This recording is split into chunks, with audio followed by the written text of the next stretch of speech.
Hello friends, welcome to my channel Shaheen TV. आज हमारे साथ हैं gynae obs and gynae laparoscopic consultant doctor Sana Ashfaq. तो डॉक्टर सना अशफाक की वीडियो पे जाने से पहले नए आने वाले दोस्तों से गुजारिश है, जल्दी से आप हमारे चैनल शाहीन टीवी को सब्सक्राइब करें और साथ घंटी का बटन दबाएं ताकि हमारी आने वाली हर वीडियो आपको मौसूल होती रहे। तो बिना वक्त ज़ाया किए चलते हैं आज की बहुत ही इंफॉर्मेटिव वीडियो की तरफ। अस्सलाम वालेकुम, मेरा नाम डॉक्टर सना अशफाक है। मैं OB-GYN कंसल्टेंट हूँ अतिया जनरल हॉस्पिटल में, कोहिनूर हॉस्पिटल और अल-फराबी में। मेरी स्पेशलिटी लेप्रोस्कोपिक सर्जरी और फिस्टुला रिपेयरिंग सर्जरी है। आज हम बात करेंगे अवेयरनेस प्रोग्राम शाहीन टीवी के हवाले से जो ऑर्गेनाइज़ किया है। इसमें हमने बात करनी है आज के गायनी और ऑब्स्टेट्रिकल सर्जरीज और एमरजेंसीज क्या हैं। मैं पहले आपको बताना चाहूँगी कि गायनी सर्जरीज क्या होती हैं और गायनी एक्चुअली फील्ड क्या है। गायनी हमारे पास और ऑब्स्टेट्रिक फील्ड क्या है। ऑब्स्टेट्रिक हमारे पास वो फील्ड है जहाँ हम हमल से रिलेटेड सारी बात करते हैं। हमल से रिलेटेड जो भी पेचीदगियाँ हैं, डिलीवरी का सच्चा बच्चा का जो प्रोसेस है उसके लिहाज से बात की जाती है। गायनी सारी फीमेल्स की वो बीमारियाँ, निस्वानी बीमारियों के बारे में, जितनी भी प्रॉब्लम्स हैं उसके बारे में, जितनी रिलेटेड फील्ड्स हैं वो गायनी की हैं। ऑब्स्टेट्रिक फील्ड के अंदर क्या क्या चीज़ें इंक्लूडेड हैं। ऑब्स जैसे कि मैंने आपको बताया, ये एक फील्ड है जिसको हम कहते हैं सच्चा बच्चा की फील्ड। इसमें हमल से रिलेटेड जितनी पेचीदगियाँ हैं उनको डील किया जाता है। अब पेचीदगियाँ किस मसले की और कितनी नौयत की होती हैं, हमल में किस तरह की पेचीदगियाँ हो सकती हैं। हमल में ब्लड प्रेशर हो सकता है जिसको हम प्रेगनेंसी इंड्यूस्ड हाइपरटेंशन कहते हैं। हमल में शुगर हो सकती है जिसे हम गेस्टेशनल डायबिटीज मेलाइटिस कहते हैं। हमल में पेचीदगियाँ और इमरजेंसियाँ किस नौयत की होती हैं। हमल में सबसे बड़ी पेचीदगी प्लासेंटा का नीचे होना यानी प्लासेंटा प्रीविया का होना है। इसमें पेचीदगी ये होती है कि अवलनाल नीचे बच्चे जाने के मुँह पे होती है और डिलीवरी के बाद इसमें खून जाने का बहुत ज़्यादा तनासुब होता है। तो माँ की ज़िंदगी को बहुत ज़्यादा ख़तरा होता है। अगर माँ की ज़िंदगी को ख़तरा होता है खून बहने की वजह से, तो अल्टीमेटली बच्चे की ज़िंदगी को भी ख़तरा होता है इसके अंदर। दूसरा क्या पेचीदगी हो सकती है, abruption placenta, placental abruption placenta का मतलब होता है अवलनाल का अपनी जगह से डिलीवरी से पहले अलग हो जाना। नॉर्मली अवलनाल डिलीवरी के बाद अपनी जगह से अलग होती है, लेकिन अगर हमल में अवलनाल अपनी जगह से अलग हो जाए तो इसको अब्रप्शन प्लासेंटा कहते हैं। आप सबको ये बात अच्छे से पता है कि बच्चे को खून की जो मिकदार है वो प्लासेंटा की मदद से ही यानी अवलनाल की मदद से ही जा रही होती है। अगर अवलनाल अपनी जगह से सेपरेट हो जाती है तो बच्चे में खून का तनासुब कम हो जाता है और बच्चे में एकदम से सडनली हाइपोक्सिया यानी खून की कमी और उसके साथ ऑक्सीजन की कमी हो जाती है, जिससे सडनली बेबी एक्सपायर हो सकता है पेट के अंदर, अगर ये बहुत ज़्यादा बड़े नौयत का मैसिव अब्रप्शन हो। तो अगर माइल्ड कैटेगरी का होता है तो हम उसको कंजर्वेटिवली मैनेज कर सकते हैं और according to patient scenario manage होता है। इसमें जो पेचीदगी माँ के लिए बहुत ज़्यादा मुश्किल कौन है वो ये है कि जब प्लासेंटा अपनी जगह से हट जाता है तो वहाँ पे खून का एकदम दोथड़ा बनना शुरू हो जाता है। अगर वो खून का बहुत ज़्यादा जमने का तनासुब बहुत बढ़ जाए तो माँ के अंदर से खून के खलियात ख़त्म होने शुरू हो जाते हैं और माँ को DIC यानी कहीं से भी खून बहने की जो रफ्तार है वो जा सकती है। तो ये पेचीदगी बहुत एक इमरजेंसी नौयत की होती है।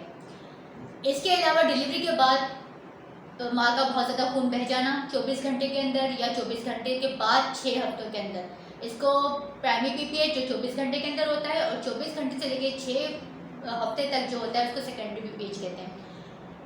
ये एक बहुत बड़ी इमरजेंसी है। हर 15 मिनट के अंदर हम पाकिस्तान के अंदर एक माँ को ज़ाया कर देते हैं इस प्राइमरी PPH की वजह से। तो ये प्राइमरी PPH के बहुत सारी वजूहात हैं और इसको मैनेज करने का भी बहुत इम्पॉर्टेंट रोल है जो हमने अपनी मिडवाइफ्स को और अपने जो इमीडिएट पैरामेडिक्स उनको सिखाया है। ये तो वो चीज़ें हैं जो ज़चगी के दौरान और ज़चगी के बाद की हैं, इससे अलावा भी बहुत सारी चीज़ें हैं। अब हम गायनी के बारे में बात करते हैं कि गायनी क्या फील्ड है। जितनी भी निस्वानी बीमारियां हैं वो गायनी की फील्ड में आती हैं। अब निस्वानी बीमारियां क्या क्या हो सकती हैं? माहवारी की ज़्यादती होना, माहवारी ना आना 16 साल की उम्र के बाद, माहवारी अपने दिन के अलावा और भी दिनों में आना, माहवारी अनस्केड्यूल्ड आना, गंदे पानी की शिकायत जिसे वजाइनल डिस्चार्ज कहते हैं, माहवारी में बहुत ज़्यादा दर्द का होना, रसोलियों का बन जाना, अंडे दाने के अंदर पानी की या खून की रसोली का बन जाना, बच्चे दाने के अंदर गोश्त की रसोली का यानी फाइब्राइड का हो जाना, बच्चे को अपनी उम्र से बहुत पहले माहवारी का आ जाना, जैसे कि 8-9 साल की उम्र से पहले माहवारी का आ जाना, प्रिकॉशियस प्यूबर्टी का होना। इसके अलावा और बहुत सी बीमारियां जो कि निस्वानी बीमारियां होती हैं इसके अंदर इंक्लूडेड होती हैं। गायनी में इमरजेंसी किस नौयत की और क्या हो सकती है? देखें, गायनी में जो इमरजेंसी है वो एक्टोपिक प्रेगनेंसी की फॉर्म में नज़र आती है। एक्टोपिक प्रेगनेंसी वो हमल है जो बच्चे दाने के अलावा किसी और जगह पे ठहरा हुआ हो, यानी ट्यूब में, अंडे दाने में या पेट के किसी हिस्से में। इसको एक्टोपिक प्रेगनेंसी कहते हैं। ये एक बहुत बड़ा पेचीदा मसला है। अगर माँ को फ़ौरन इमीडिएट किसी अच्छी डॉक्टर की सहूलियत मैसर ना हो तो ये माँ की जान के लिए एक बहुत बड़ा ख़तरा है। ये तो एक इमरजेंसी है। दूसरी की इमरजेंसी क्या हो सकती है? माहवारी का बहुत ज़्यादा आना, माहवारी का अनस्केड्यूल्ड आना, बहुत ज़्यादा खून बहने की वजह से अगर खून की कमी हो जाती है तो पेशेंट अनीमिया, उसको अनीमिया डेवलप हो सकता है। और खून की कमी अगर ग़िज़ाई नशोनुमा से पूरी ना की जाए तो पेशेंट एनीमिक फेलियर में भी जा सकती है। अब हम थोड़ी सी बात ये कर लेते हैं कि और किस तरह की पेचीदगियाँ हो सकती हैं। मिसकैरेज यानी एबॉर्शन, आजकल हम उसको मिसकैरेज का नाम देते हैं। मिसकैरेज अगर बहुत ज़्यादा ब्लीडिंग हो जाए पेशेंट को तो वो भी एक बहुत बड़ी पेचीदा सूरत हाल बना सकता है पेशेंट के लिए। सेप्टिक एबॉर्शन, पेशेंट उस जगह पे, उस माहौल पे उसका मिसकैरेज किया जाए जहाँ उसके अंदर इन्फेक्शन इंट्रोड्यूस किया जाए या इन्फेक्शन इंट्रोड्यूस हो जाए तो पेशेंट उससे सेप्टिक फेलियर में भी जा सकती है। और सेप्टिक एबॉर्शन इसको हम कहते हैं। इन्फेक्शन की वजह से उसके सारे आज़ा, ऑर्गन्स इन्फेक्टेड हो जाते हैं और पेशेंट अल्टीमेटली मोर्टालिटी की तरफ चली जाती है। अब हम थोड़ी सी बात ये करते हैं, पेचीदगियाँ और भी लिहाज की हैं, ये हमने थोड़ी सी पेचीदगियों पर रोशनी डाल दी। अब हम बात करते हैं कि किस तरह की प्रोसीजर्स हैं जो गायनी में डील किए जाते हैं और किस तरह के सर्जिकल प्रोसीजर्स हैं जो ऑप्स में डील किए जाते हैं। ऑब्स्टेट्रिक प्रोसीजर्स ज़्यादातर हमारे पास सिजेरियन की फॉर्म में नज़र आते हैं। सिजेरियन सेक्शन मतलब बच्चे का पेट से पैदा होना, ठीक है।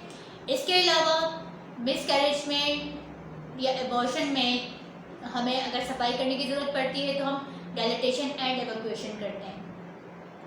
एक्टोपिक प्रेगनेंसी जिसके लिए हमें कभी लेप्रोस्कोपी का इस्तेमाल करना पड़ता है, कभी पेट काट के लेप्रोटमी के ज़रिए उसको डील करना पड़ता है। गायनी में हमें किस तरह की सर्जरीज आती हैं?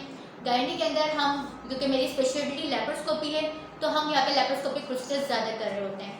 इसमें अगर अंडेदानी के अंदर रसोली होती है या बच्चेदानी के अंदर रसोली होती है तो उसको डील करते हैं। अंडेदानी की रसोली को हम लेप्रोस्कोपी की मदद से रिमूव करते हैं या लेप्रोट में पेट खोल के उसका ऑपरेशन किया जाता है। बच्चेदानी की रसोली को भी बिल्कुल ऐसे ही लेप्रोस्कोपी की मदद से डील किया जाता है या पेट खोल के लेप्रोटमी की मदद से मायोमेक्टमी की जाती है।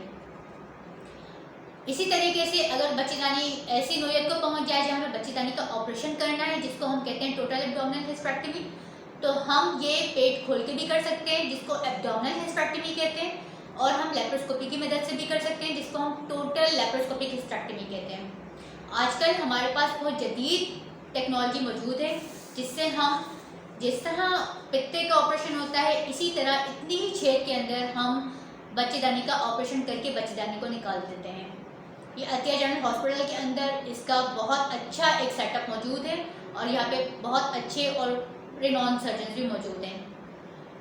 इसके अलावा हम बहुत से किस्म के और ऑपरेशन यहाँ पे करते हैं, जिस तरह माहवारी का ना आना 16 साल की उम्र के बाद और उसके आगे पर्दे का होना, उस पर्दे को हम कट करते हैं और उसमें से फिर उसको ड्रेन करते हैं। इसको हेमेटोकार्पोस बोलते हैं, इम्परफेक्ट हाइमेन बोलते हैं। तो ये सारी चीज़ें हैं जो हम डील करते हैं। तो हमने आज बात की गायनी क्या है, ऑब्स्टेट्रिक्स क्या है, गायनी में किस तरह की पेचीदगियाँ होती हैं, ऑफ में हम किस तरह की पेचीदगियों को डील करते हैं। गायनी में किस तरह की सर्जरीज को डील किया जाता है, ऑफ में किस तरह की सर्जरीज को डील किया जाता है, और इससे माँ और बच्चे की सेहत पे क्या असर पड़ता है। उम्मीद है कि आपको सारी बातें बहुत अच्छे से समझ आई होंगी और हम उम्मीद करते हैं कि आप हमारे चैनल को लाइक करेंगे। जाते हुए अपनी और अपनी फैमिली का बहुत ज़्यादा ख्याल रखें। अल्लाह हाफ़िज़।